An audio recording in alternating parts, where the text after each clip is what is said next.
Barselona nega Madridning Atletico klubiga 4-0 hisobida mag'lub bo'ldi?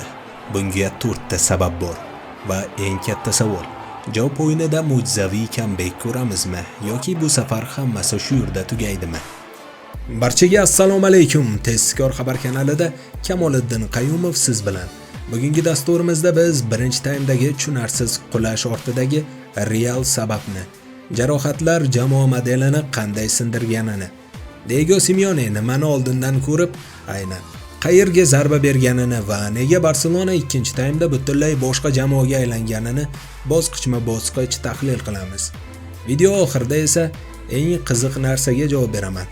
Javob o'yinida kambek ehtimoli realmi yoki romantik xayolmi? Aniq aytaman. Videoga like bosib, ekranni katta qilib oling, dasturimiz boshlandi.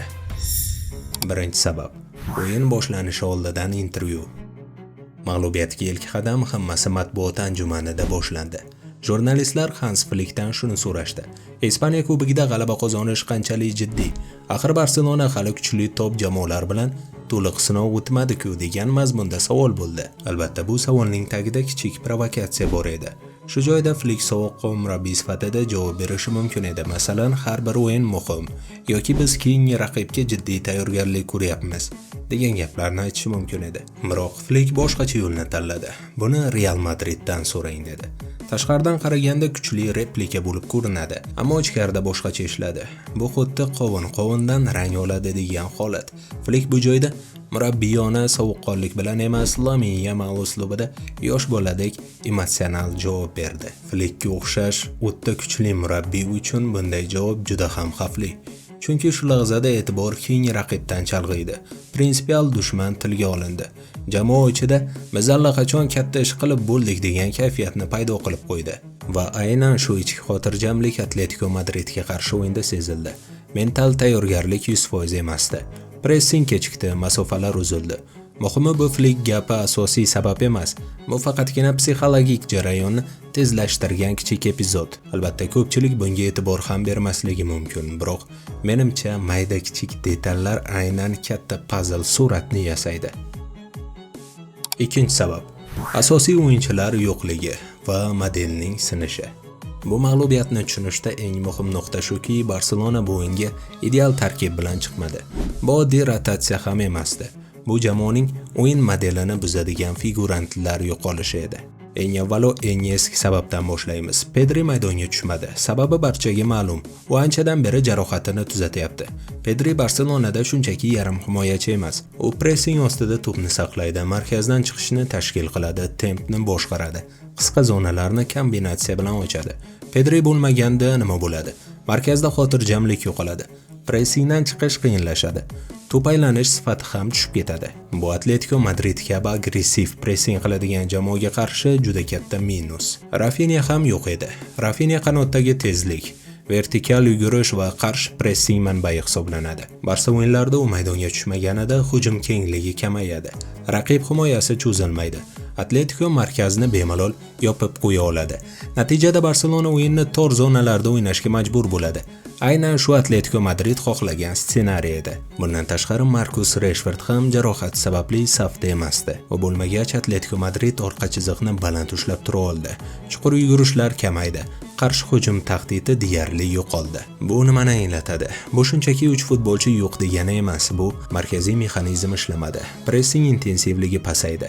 Hujumda vertikal variantlar yo'qoldi. Jamoa majburiy tarkib bilan o'ynadi degani. Bu hech qanday bahona emas. Men Barsachi yoki Realchi emasman. Bu futbol mexanikasi. Shunday zaiflashib qolgan mexanika Atletico Madridga qarshi birinchi o'yinda bardosh bera olmadi. Uchinchi sabab: Atletico Madrid g'alaba uchun maydonga tushdi. Bu o'yinda Atletico Madrid maydonga shunchaki hisobni saqlash uchun emas, yutish uchun tushdi. Bu shundoq o'yinning boshidan ko'rinib turgandi. Bu juda katta farq. Diego Simeone raqibini emotsiya bilan emas, sovuqqon hisob-kitob bilan tahlil qildi. Oldindan muammolarni aniq ko'rdi. Barselona markazi zaiflashgan, pressing mexanizmi to'liq ishlamayapti. Qanot himoyachilari baland chiqib ketyapti. Himoya va yarim himoya orasida bo'sh zonalar katta va Simeone aynan shu kamchiliklarni ustuvor nishon qilib oldi. Atletico nima qildi? Markazni yopdi. To'p yo'qotilishi bilan vertikal hujum boshladi. bo'sh qolgan yarim zonalarga yugurdi. Bu tasodif emas, bu oldindan tayyorlangan reja edi. Atletico Madrid pressingni ham parcha-parcha bo'lib emas, jamoa sifatida amalga oshirdi. Oldi chiziqni egallab oldi, orqa chiziq esa ko'tarildi. Masofalar qisqardi. Barselonaga o'ylash uchun vaqt ham qolmadi. Natijada Barselona to'pni markazdan olib chiqa olmay qoldi. Bosim ostida xatolar bo'ldi. Ya'ni bu o'yinda Atletico Madrid raqibining zaif joyiga aniq zarba berdi. Bu Turunol tasodifiy emas. Bu raqib kamchiliklardan sovuqqonlik bilan ideal foydalana olish. Murabbiyning yutug'i. 4-sabab: kech reaksiya. O'yin birinchi taymda hal bo'ldi. Bu o'yinda Kataloniya klubi uchun eng katta muammo shunda bo'ldiki, Barselona juda kech uyg'ondi. Barselona birinchi taymni o'zida 4 ta gol o'tkazib yubordi. Bu nimani anglatardi? Bu shuni ko'rsatdiki, maydonda futbolchilar ichida reaksiya etishmadi. Pressingni ichkaridan qayta yo'qadigan lider topilmadi. Tizim ichida o'yin davomida tuzatish bo'lmadi. Ochig'ini aytganda, birinchi taymda maydonda Barselona emas, xuddi 11 ta adashib qolgan futbolchilar yurgandek edi. Faqatgina tanaffusdan keyin Hans Flick biroz bo'lsa-da strukturani to'g'riladi. Ikkinchi taymda esa mutlaqo boshqa, haqiqiy Barselonani ko'rdik. Jamoa ixchamlashdi, pressing tartibga keldi, markaz yopila boshladi. Shu sababli Barselona ikkinchi bo'limda gol o'tkazmadi, hattoki gol urdi ham. Lekin millimetrli ofsayd sababli gol bekor qilindi. Mana shu vaziyatni o'zi o'yinni hal qildi deyish juda ham qiyin. 85-daqiqada qizil kartochka olinishiga qaramay asosiy vaqtga 10 daqiqa qo'shildi. Shunday bo'lsa ham Barselona gol o'tkazib yubormadi. Bu juda ham muhim detal. Chunki shu paytda Atletico Madrid ham endi hujum qilishdan ko'ra hisobni saqlashga o'ynagandek ko'rindi.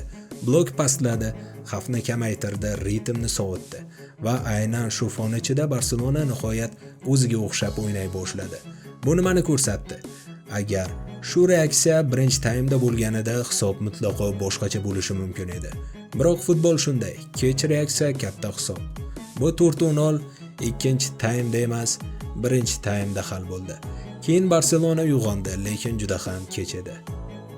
Diego Simeone farzandi qo'pol o'ynagan vaziyatda nega unga qizil berilmadi? Barselona olgan qizil kartochka qanchalik qizil kartochka edi?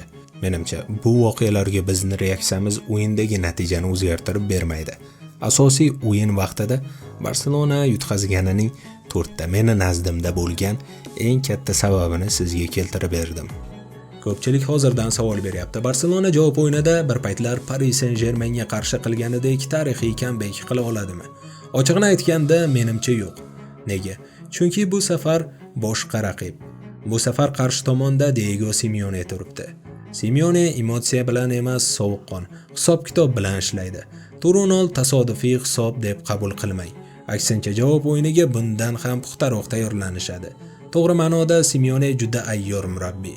Qolaversa, allaqachon bunday og'riqli darsni u boshidan o'tkazib bo'lgan. Bir paytlar Atletico Madrid Juventus ustidan 2-0 hisobida g'olib bo'ladi va javob o'yinida Cristiano Ronaldo 3-0 hisobida aynan Diego Simeone'ni hafsalasini pir qiladi. Esingizda bor.